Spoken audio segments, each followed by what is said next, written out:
With the federal budget being released late last week, I had the opportunity to chat with Oakville-East MP and the Minister of Foreign Affairs, Anita Anand. Naturally, this is a rather complicated budget considering the instability of Canada's current trade relationship with the United States.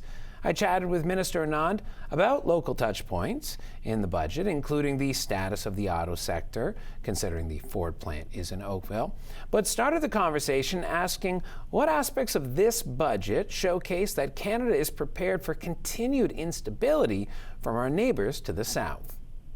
Well, this is an investment budget, and it seeks to ensure that we attract investment to Canada, but also that Canadians themselves have the tools and funding available to invest in ourselves. So there's not only support for small businesses, massive supports there, but also supports across the system and a Buy Canadian policy.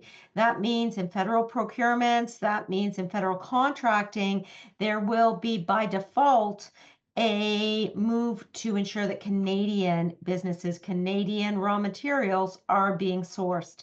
And that is important in this moment of geopolitical volatility and economic stress. Canada has to invest in itself. We have to be masters in our own home.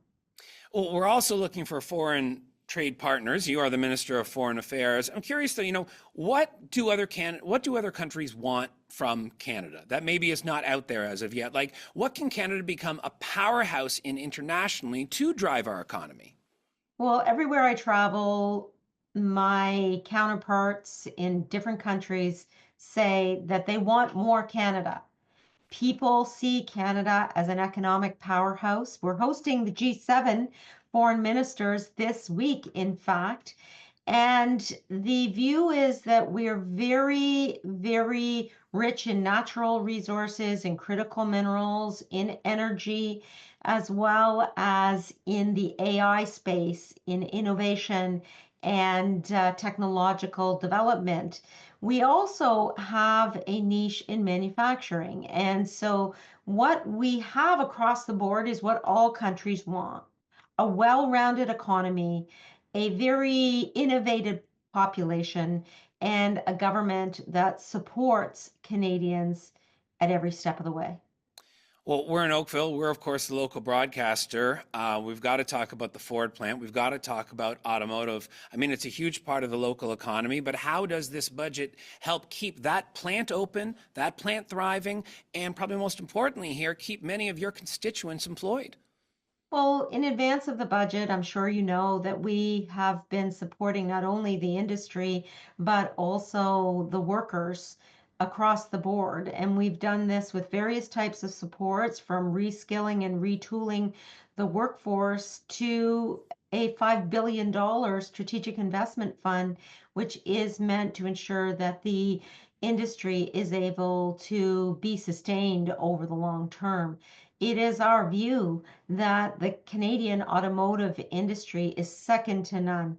Whether we're talking about the Ford Motor Plant right here in Oakville or across southwestern Ontario. Regardless, we are here for the auto sector.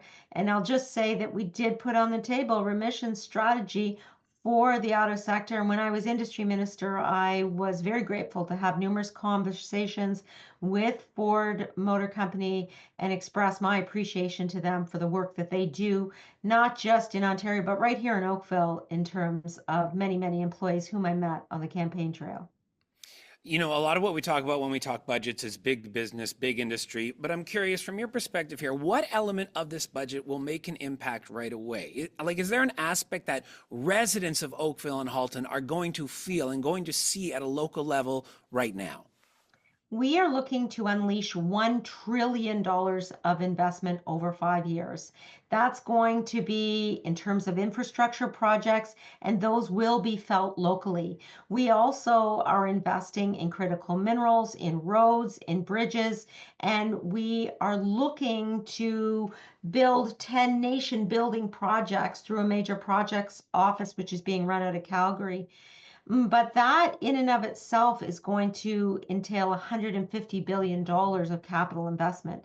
And so, as I said at the beginning, Jason, this is an investment budget. It means we're putting money into our economy so that we can kickstart it in the height of economic uncertainty. We need to rely on ourselves and we need to build trade relationships with partners around the globe. And that's where I come in, making sure that we're diversifying our supply chains, making sure that we double down on existing partnerships and build new economic partners so that Canadian suppliers and Canadian investment opportunities have a place abroad to land their capital.